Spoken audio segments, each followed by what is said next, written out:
Hello YouTube, Muramasa here from Muramasa Gaming, and as you can tell from the amount of force markers, we have a force clan for you. So, let's get right on into it. Starting off with our starter, we have Full Bow.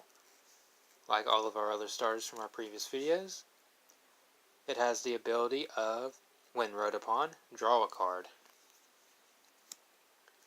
So, now let me just make a little bit of room over here. For our grade 3s, we run 4 copies of Phantom Blaster Dragon, which has the ability of Activation Vanguard, Counterblast 1, and retire 3 rear guards. Your opponent chooses 3 of his or her rear guards and retires them. This unit gets power plus 10,000 and critical plus 1 until end of turn.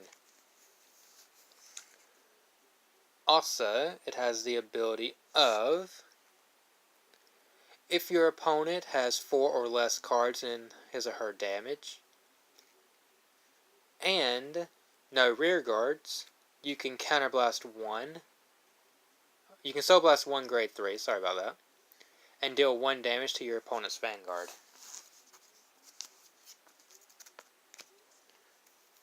Next up, we run 4 copies of the Dark Dictator. Dark Dictator has the ability of Continuous Vanguard. During your turn, this unit gets 2,000 power for each of your rear guards. Basically like the original Alfred from the OG game. Then, he has the ability of Activation Vanguard. Once per turn, Counterblast 1, call up to 1 grade 2 or less card from your hand to rear guard. That unit gets 5,000 power until end of turn, and your opponent chooses 1 of his or her rear guards and retires it. Dark Dictator here is your main first ride target because it puts a little bit of pressure on your opponent, as well as just powering up everything else around it. Next up, we run 2 copies of Dark Mage Badakar.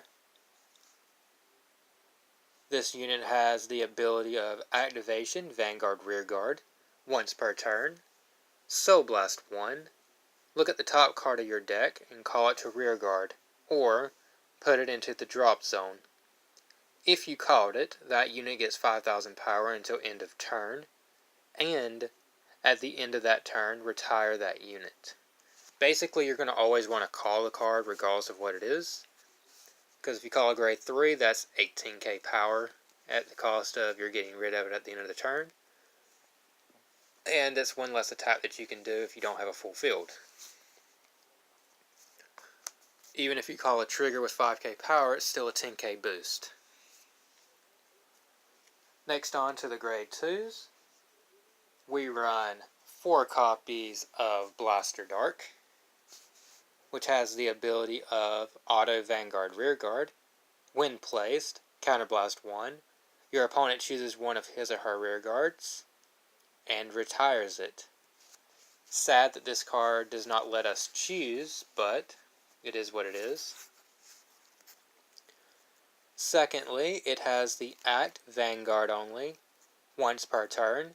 If your opponent has no rear guards, you can discard a card from your hand, and this unit gets drive plus 1 until end of turn.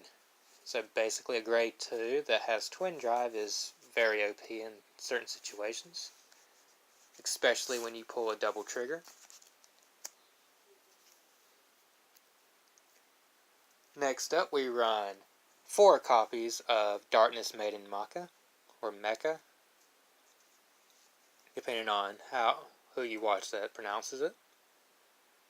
She has the ability of Activation Vanguard once per turn, Counterblast 1 and call a grade 1 or less card from your hand to rearguard, draw a card, and this unit gets 5,000 power until end of turn.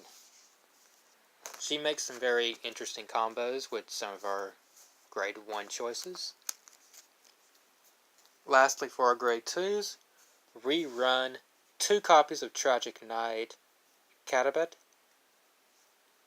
Basically, he is your powerhouse grade 2. He can get up to 25k on his own depending on your opponent's formation. But his skill reads, Auto, Rearguard.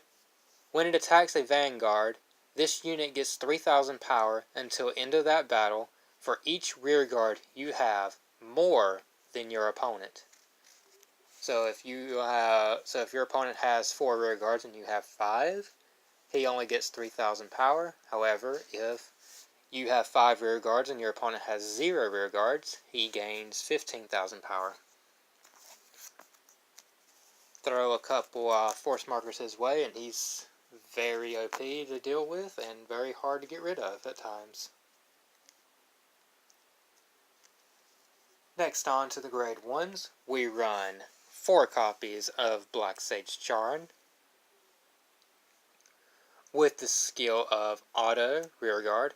When placed due to the ability of one of your cards, you can Soul Blast 1, Countercharge 1, and this unit gets 3000 power until end of turn. Right now this card is not as good as it can be since most of the cards that call are already using a Counterblast. So it's basically you get him out for just a Soul Blast and he gains an extra 3k power, but he's still really good, especially for future support where we actually get to call something without having to Counterblast. As you notice from the grade 2 lineup, we are not running Cursed Lancer for the simple fact it has to be called over an existing unit, even though he does allow us to countercharge. Next up, we run 4 copies of Skull Witch in the main.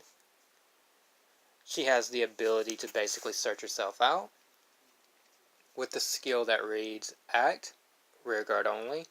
Rest this unit. Search your deck for up to 1 card with 5000 power. Call it to an open Rearguard, and shuffle your deck. This ability may only be used by a card with the same card name once a turn. So even if you have 2 Nemains out, and you use 1 to call this one, you cannot use this one to call a 3rd one, and then so on and so forth. I really like this restriction because I think it's very balanced. Next up, for our grade 1s, we run 3 copies of Blaster Dagger. This card here, I was originally thinking of not even running this card, and running a couple of other cards from the trial deck, or just a few other cards in general, but this card here has the ability that when an attack hits, when this unit attack or the attack it boosted hits a Vanguard, you can put this card in the soul, your opponent chooses one of his or her rear guards and retires it. The only reason that I actually did go with this card is basically it adds a little bit of pressure because if it attacks, it's pressure. If it boosts it, it makes the attacking unit have a little bit extra pressure. And they don't want to get rid of a rear guard half the time unless you're going up against something like Oracle, and then they have a Promise Daughter, then in which case they can just let the attack go through and nothing happens. Because you use this skill, you soul charge 1 basically, and nothing really changes on the opponent's field because of a Promise Daughter. Lastly, we run 2 copies of Blaster Javelin.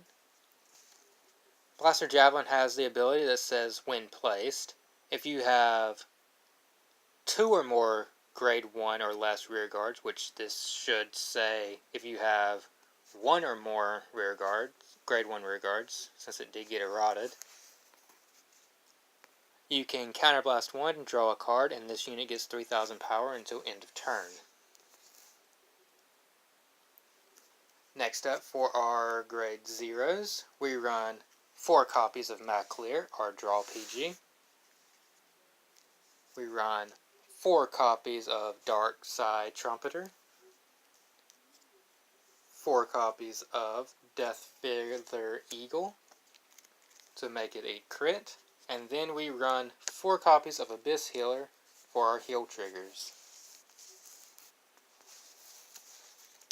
So this was my updated deck profile for Shadow Paladins. Please give a like, comment, or subscribe, and tell me what I can do to improve this deck's consistency, if there is anything that I can improve on. All ideas will be considered and possibly tested online before making it to the final cut. And this is Muramasa from Muramasa Gaming, signing out.